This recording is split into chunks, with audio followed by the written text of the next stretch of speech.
How's it going, guys? Today we're going to be talking about the iPhone 6 in 2024. This released in 2014, which means it's over 10 years old now. And that's just insane to me because this, I remember, was like one of the top tier phones, costed hundreds of dollars, and now only costs like 50. And yeah, this is not on the latest software or anything like that. So it's crazy, it's been 10 years. But anyways, let's get started with this video. Before I get started, I want to tell you guys to make sure to subscribe because we have been going crazy with subscribers, and just continue to subscribe. Trying to get to 1,000 subscribers by the end of 2024. That would be amazing if we could do that. So yeah, let's just get started. First thing I want to talk about is this design, and this is a very familiar design is what I'll say. It's very similar to even phones that are sold on Apple's website today, such as the iPhone, the newest iPhone SE. It does have a little bit of a different sort of back, where the iPhone SE2 would have something like aluminum sides and then a glass back. This is just an all aluminum back. And what I would say about this design is that it's very controversial because if you guys remember, in 2014 when this came out, a huge thing about this was that there was such thing as bendgate. And bendgate was a massive, massive problem in 2014. Basically, you were able to just bend the phone with your fingers. And so even though I haven't tried it with this phone, I know it does occur. And so as a result, Apple had to address the issues of bendgate, things like that, and they're still, in, I believe, lawsuits today. So definitely a pretty controversial design, but I would say the design is very pretty. We got this, well, at least this one is the gold edition, and it does look really nice. It doesn't like scratch up or anything too much. I mean, I've had this for like a year already, and honestly, this doesn't really scratch up too much. Obviously you can see some, but overall it looks pretty good. Now I do apologize for some of the cracks here. As you can tell, there's some cracking. I did get this iCloud lock and cracked for like $10, but it was a pretty good deal because now I got it unlocked and it fully works and stuff like that. So anyways, yeah, the design is, it's about, it's almost like 5 inches in terms of its height, and I believe the screen is 4.7 inches, and so overall this is a pretty easy to hold phone. Obviously it has some curved sides right here.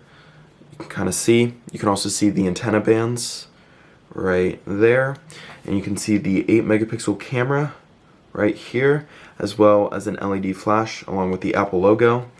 And then you see it says iPhone right there.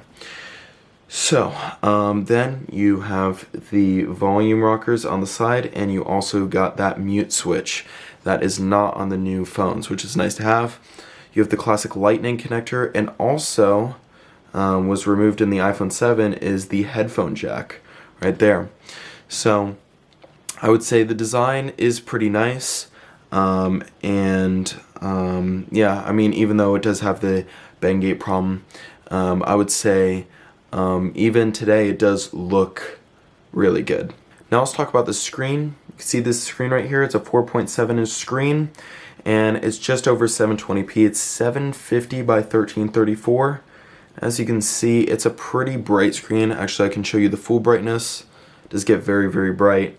At least for 2014 standards. In 2023, obviously it's an LCD screen, so it doesn't get too bright, but it doesn't get that, it's not like impossible to use, in daylight, it's not like terrible or anything like that. It's pretty good.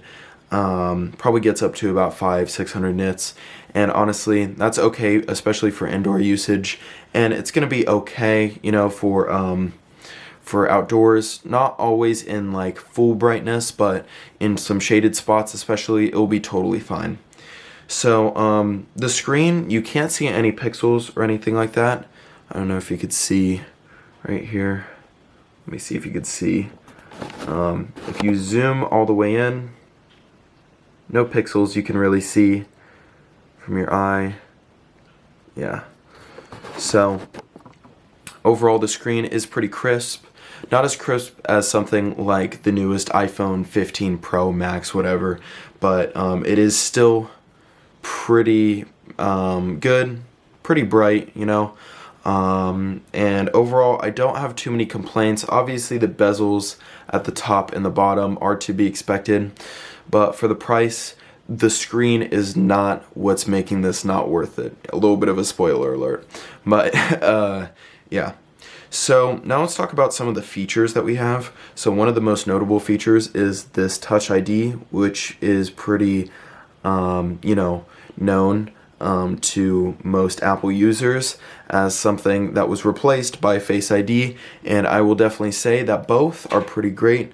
Touch ID in some cases is actually a little bit better, so nothing wrong there.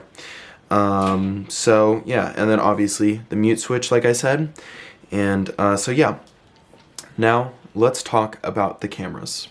So as you can see on the back, we have an 8 megapixel camera with an LED flash, and it's just a single 8 megapixel camera, and it can record 1080p at 60 FPS video. No 4K obviously, because you can't do that with this low of a megapixel sensor, but you can see it's a very small camera. I mean, like really small. And then on the front, we have a 1.2 megapixel camera for the front facing. So yeah, right there. So how are these cameras? Well, let me show you some photos. Here's a photo I took from my window, and so this is a photo, yeah, that I took outside, and overall the detail isn't amazing. But I would say, what I would say about these photos is that they're very, very bright. They look pretty good, and overall, there's not too many complaints with the photos, you know, but just the detail being really low. There's no ultra wide, there's no telephoto, there's nothing like that. So that's going to be definitely the most disappointing part. And honestly, the photos are just like mediocre. They're fine, and they're pretty vibrant, and they look okay. The colors are fine, but overall the detail is just too low. So that's definitely a little bit of a deal breaker for sure. And then even more of a deal breaker though is this 1.2 megapixel camera that we have right here, which besides okay colors has basically like no detail, no autofocus, nothing. And so as a result, it's kind of a disappointing camera, but it's kind of to be expected because it's from 2014. But definitely another deal breaker, especially if you're doing Snapchat or anything like that. Yeah, it's not going to be great for that. So overall, a little bit disappointing there. But yeah, that's the cameras. Like I said, you can record in 1080p at 60 FPS on the back camera, which is okay, but you can't record any 4K, can't record any 8K, that's for sure. And yeah, a little bit disappointing there too that there's no 4K video. Lastly, I want to talk about performance.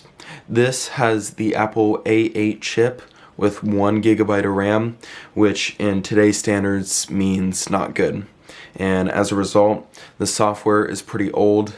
We are still on like iOS 12 here. And so that means there's no dark mode, there's not all the features that you're going to be getting from the newest iPhone, and also not all of the apps are going to be supported. So apps like Netflix, if you don't have them previously installed, they might not install. Also the same case with YouTube or other apps that you might want to install. Lots of games don't support, such as Call of Duty Mobile, Fortnite, anything like that doesn't work. PUBG I believe does work, but like barely at like 30 FPS. So overall, it's really, really, really hard to use this iPhone in 2024 just because not a lot of things support this phone. You know, and unless you're using it for the most basic, you know, tasks, I would definitely not recommend this phone. Even for the price that it's going for, I would highly recommend upgrading to something like at least an iPhone 7, 7 Plus, or just probably upgrade to an X or an XR, something like that, because this will definitely not get the job done in 2024, 10 years later. I mean, nothing will really get the job done 10 years later. If you look at Android phones, it is handling a lot better than many of those, but besides that, it is not great. So I would definitely, recommend not buying this phone. Yeah. So that's about it for today's video. Thank you guys so much for watching. If you guys enjoyed it, then please let me know. And yeah, see you guys later.